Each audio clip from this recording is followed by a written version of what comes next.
What is it like running an Airbnb business? What is it like running a large Airbnb business? And what is it like running an Airbnb business during the holiday season? We're gonna talk about it all, so that way you can understand what it truly takes to run an Airbnb, one or many, and what it means to host on Airbnb. My name's Rakidzich, this is Airbnb Automated, and let's talk hosting.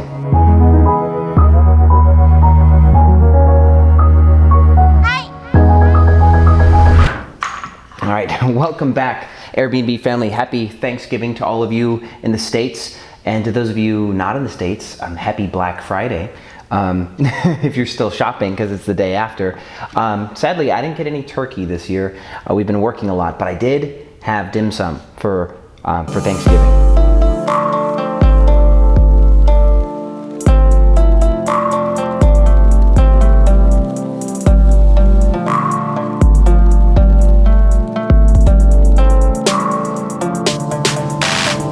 That counts. That's kind of cool, right? Dim sum's great.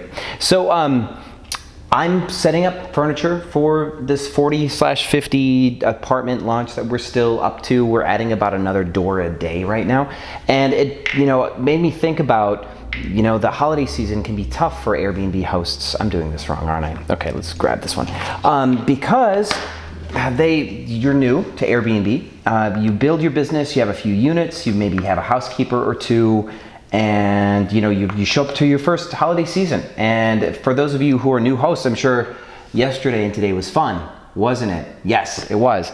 I want to talk to you about what's been going on with us, like what we've been going through, so that way you guys can hopefully problem solve some of your guest holiday issues.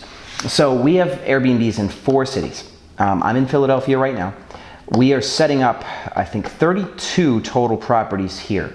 And as of like 2 weeks ago, we had 8 of them, right? And now we're at like 16, 19, 21. And so John Rico, he's our manager here in Philly, and he's had to, of course, help set up properties, build properties with our staff that we've hired for that. He's had to manage the housekeepers. He's had to hire new housekeepers because more units mean more housekeepers, and he's had to deal with the fact that these guests are coming for the holidays, and that's a completely different type of guest. So John has had the craziest couple of weeks that any host could ever have, and so what we've had to do here in Philadelphia is we had to hire some temp workers to help us stage some properties, and us managers, we're cleaning, right? We're doing housekeeping, we're doing assembly. John's having his Friendsgiving today, and I was supposed to go to one with some new friends up in the Poconos, but I'm not there because stuff had to get done. And so yesterday, I'm in a new building, and I cleaned the 2 units that are in this new building that we do have done. I cleaned those myself, and then I set up another Airbnb to be live on the platform. And that listing that I got live yesterday booked immediately for yesterday, and then it booked today for a few days. And that's why it was so important to me that it got listed is our rent this month coming on the 1st is going to be $107,000 in rent is what we're going to pay. The next month after that, it's going to be like 130 something because we've got a lot of the free month concessions that I tell you about how we negotiate. So those are still coming into play. So we're getting discounts on the rent for the month coming up, but it's still plenty of rent. And so every dollar that we generate matters to us. And so we're pretty much doing our best to get every door possibly live as fast as possible. We're not wasting any time. So that's what John's going through here. Hayley has a unique situation in Dallas. She manages both Dallas and Fort Worth. She has about 41 or 42 properties under her care. And we also manage other people's Airbnbs. So Hayley is managing some homes, and when somebody buys a home just to Airbnb the home, typically they're buying one that they're trying to get a good deal on, have a lot of rooms, right? And thus they can host and do their thing. Well, the problem is with those homes, there's a lot of maintenance that needs to go in, like initially. A lot of times when you buy a home and turn it into a rental, there's gonna be a lot of love that's required before that thing's ready for rent. Now, it's even more so the case when you're doing it for short-term rental, because you can fix a place up enough that you can put a long-term tenant in there, and if something breaks, the tenant will have to deal with it because it's within your lease agreement that you get time to fix stuff. It's easier to rent a home out than it is to short-term rent it. So we have a guest that paid, it's not our guest, it's our clients. Our client had a guest that paid $1,500 for their reservation for 4 days. at this home in Dallas, and they are just the hardest to please. It's 8 adults, 3 kids, huge group. And so the stove isn't working. We try to get a contractor out there to fix the stove, but they can't figure it out in time. They're trying to cook dinner. Right now they can't cook Thanksgiving dinner. This is legitimately not their fault. So this part was something that we needed to fix immediately, but they were of course upset about everything else. So the thing is when people are traveling for the holidays, it's a super serious time for people to travel. People maybe only get 1 or 2 weeks of travel a year typically with most Western American jobs. We don't get much vacation time compared to other places in the world because we're all workaholics, aren't we? And so this lady can't cook Thanksgiving dinner. So Hayley and I are talking about what to do, and I'm like, well, let's just buy their Thanksgiving dinner. So we get a small management fee from our client, and we decided just to save the situation, because our client's actually in China at the moment, we decided to buy Thanksgiving dinner for all 11 people in that reservation, which was the right move. And they still could not be could not be swayed. They were upset and they were determined to stay upset. And so their reservation ends tomorrow. They still want a full refund even though they're staying all 4 days. We laughed at that, but that's something that Hayley was going through. As Hayley just finished setting up 3 more, she just finished setting up 3 more apartments with her crew. Let me actually give you a highlight reel, because her listings are awesome. Let's show you some photos. So Hayley decided to go with this whole gray and gold theme, and it worked. This property, unfortunately, isn't performing as well as we like. It's surprisingly nearby some other listings that we have, and the ones that are just up the street, further outside of Dallas, are performing much, much better. These ones, they're near SMU, and I'm surprised at how they're not filling up nearly as fast as we'd like. That's another part of the holiday season is Dallas doesn't have it quite as bad. But a lot of Midwestern cities, they don't really perform so well. So something we're dealing with in Philadelphia is we are getting over $200 a night just on Saturday. We are getting about $140, $150 a night on Friday, and we are getting $75 to $85 a night on weekdays. And are we taking them for $75? Damn straight we are. Because if you understand contribution margin, which we talk a lot about on this channel, is that every dollar you put into your machine goes towards rents first, which is a fixed cost. It goes to your variable cost first, like your cost of housekeeping and stuff like that. And as long as the money you collect beats your variable, transactional cost of sale, then every single booking you get after that goes towards profit. Of course, after your variable cost per booking. So we will take a booking, even if we peel $5 a margin above our housekeeping costs, we'll take it, because our housekeepers get work, they get more hours, they get more paycheck, and we get $5 towards rent. If that's dramatic, but even if that was the case, we'd do it. So I want you guys to understand that. Now Houston's its own, machine also, and Catherine's been running Houston for years. And actually, I'm not even done talking about Dallas. Dallas, we had a lot of people request off, right? And this is another big part of the holiday. So Hayley was the only manager in the company that was able to go see her family on Thanksgiving. So she drove to hang out with her family, and she has an assistant though. Her assistant, a couple of her reservations coordinators, they all took micro shifts, 3 or 4 hours at a time, to help guests, so that way they were still on the clock, and they helped us with other cities, which was cool. But John was doing housekeeping, I was doing housekeeping, Catherine in Houston was doing housekeeping, because what'll happen is on the holidays, you want to give your employees time off.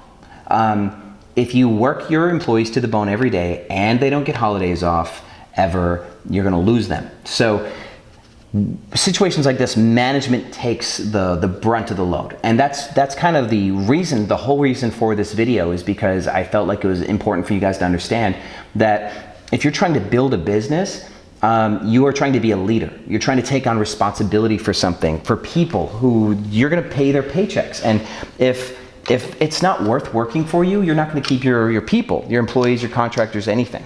So you better be well prepared to kind of do the hard stuff, to do the stuff that sucks the most. That's what leadership is. So plan to give your employees holidays off. Try to create an incentive system for people to work on holidays to make it easier. Be like, hey, anybody want to work holidays? I will give you guys holiday time, like bonus time, or you guys get like a get out of jail free card on a like a random day request off. Create some sort of system here. Public recognition. Your employees will love public recognition. Like everybody wants to know who's awesome, right? It's like, hey, this person worked on holidays and saved the day. So that's what Dallas went through. The biggest thing is we've got guests that are super wound up about their reservations, and it's across the board. It's not just this $1,500 reservation, but there's tons of people who are like pretty much about to see family that they barely ever see, right? And so now if their holiday gets screwed up, or you know, they've got like super edgy, like the stepmom, or you know, somebody that's kind of like a little bit more neurotic than the rest of the family, they don't want to deal with that, do they? No, they don't. So it's your job to make sure that people have a smooth like holiday. And we've been dealing with it everywhere. So Catherine, of course, she's going through the typical Houston stuff. Houston's also slow this time of the year. I would say that Dallas is less slow, but Dallas also has way more like listings in my experience. I know a lot of people think that Houston is harder now that Saunders come on, but actually, you know what? I'll take that back. Houston is more slow, even though it doesn't have as many listings, but there's less travel. Houston's way more just work. So because of that, Sonder coming on board is incrementally more impactful than if Sonder just showed up and got a bunch more doors in Dallas, because there's more travel to Dallas. So slow season is a combination of supply and demand. Supply never really goes down, right? You have a door, it's on Airbnb full-time, you have a door, it's on Airbnb. Supply is not the part that fluctuates, it's just the demand, right? So as demand goes up, supply gets gobbled up, and then supply goes down because demand has met supply somewhere. But without any demand, there's always going to be that fixed amount of supply. Demand is the only thing that really kind of starts at zero and goes up from there. So long story short is management has to be prepared to do the hard work on holidays. You guys should be prepared to do that. And I don't want you guys signing up thinking that Airbnb is just this job / opportunity where you pick up a couple properties and you flip a switch and you're like making money in the Cayman Islands. Because there's this guy, he just sent me a Black Friday link. I signed up for his email list. He's gonna hear it now. I signed up as Bruce Springsteen for B&B University. It's a scam. It's 100% a scam course. But I wanna see what he's up to, because he's just trying to sell. And he robbed this chick essentially like 20 grand. It's in his reviews. He sent me this Black Friday thing, like it's 60% off the course. And he sells it like it's easy, like it's no work. You put photos up and you're sitting pretty. And that's not true. If you guys don't hire your own housekeepers, if you guys don't work on your own systems of operation, you will make far less money per reservation, and you will not be profitable competing with companies like mine, just hands down. Because when it's slow season like this, we're still at least breaking even on our properties because our costs are under control, our operations are nice and lean, so we can collect as little as $1,700 or $1,800 a month on an apartment and we'll still be profitable. Where if you guys are paying 3 times as much for housekeeping, right? It costs us $20 on average to clean a home because we do it all in-house. If you guys are paying $45 or $60 a cleaning, and you guys have to have lots of little one-day stays to stay full in slow season by dropping your rates, you guys can't possibly drop your rates low enough to compete with me. So you guys have to get in there. You have to get your hands dirty. You have to be willing to do the hard work to build the business. And true profitability with an Airbnb business is about knowing how to manage your systems and how to run your whole business. So thanks for sticking around and watching all these videos. I truly hope they're helping you. And I only got one cabinet done this whole time that we've been talking. I'm tired, if you can tell. It's been a long week, but it's worth it. We're almost at the end of our 50-door blitz, and I'm gonna be way more refreshed and hopefully bragging a little bit more and showing you guys all these listings when it's done. We've still yet to show you the unicorn house, but that's coming very, very soon. That's gonna be a really special video. I gotta shoot one last thing for it. But thanks for watching Airbnb Automated. If you have any questions about what it takes to run almost 100 doors on Airbnb, hit me in the comments, all right? I hope you all have had a wonderful holiday. I'd love to hear from you guys, and I'll see you on the other side.